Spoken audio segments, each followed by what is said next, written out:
Give you some information as far as weight-wise on your tractor, how much weight you can put on a single axle and tandems, and even your trailer.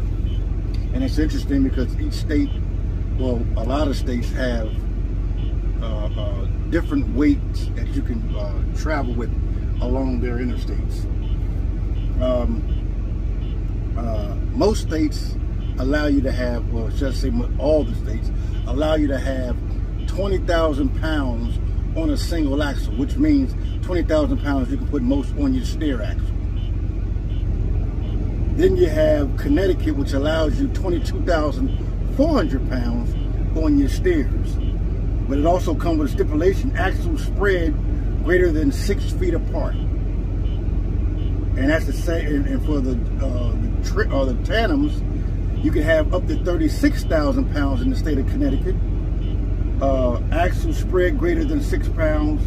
And it says axles are less than 6 feet apart, 18,000 pounds per axle in a tandem axle. If tandem is greater than 6 feet apart, 22,400 per axle in the tandem axle. So it's interesting that you can, in certain states that have different weight limits, and you guys have to make sure you follow these directions, because you can't, they give you fines. Some fines are hefty, some fines aren't. In DC, they allow you up to 20,000 pounds on your steers if gross vehicle weight exceeds 73,000 pounds. And on your tandems, it's the same thing, 34,000 pounds, but if weight limit exceeds 73,000 pounds. Florida allows you up to 22,000 pounds on your steers, 44,000 pounds on your tandems, and they say on your tandems, weight on tires should not exceed maximum allowed by manufacturer. So whatever the manufacturer put on your tire, the maximum weight that you can pull, it shall not, your weight cannot exceed that in the state of Florida.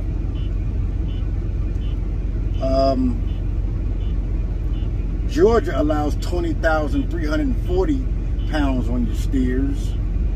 Hawaii, which I don't think we're in there to run to Hawaii, but it allows 22,500 pounds on your steers.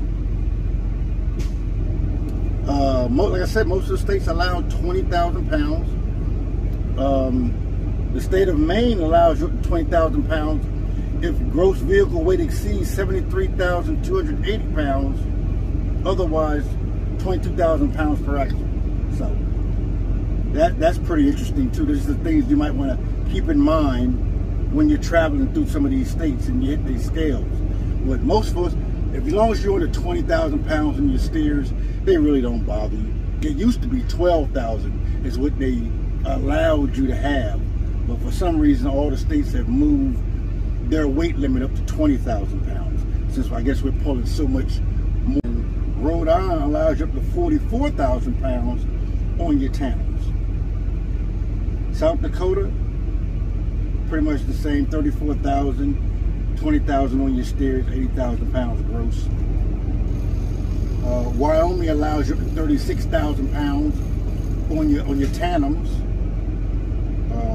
Your gross weight is 117,000 in Wyoming, but it comes with a stipulation. Must have enough axles to comply with the federal bridge gross weight formula. So that means you have to have a trailer with multiple axles in order to run that state of 117,000 pounds. So you guys, you can pretty much find a lot of this information. I know a lot of you guys, you new cats, like to use your GPS, but go to these truck stops and go get you an atlas. The atlas can tell you a whole lot, to save you a whole lot of headache down the line. It tells you a lot of information about these states. It gives you local numbers. It gives you state numbers and information that you will need if you're pulling extremely heavy weight or happen to be overweight on the axle and you can't seem to slide your tandems and get the weight right. If you get your atlas, trust me, it'll help you out in the long run.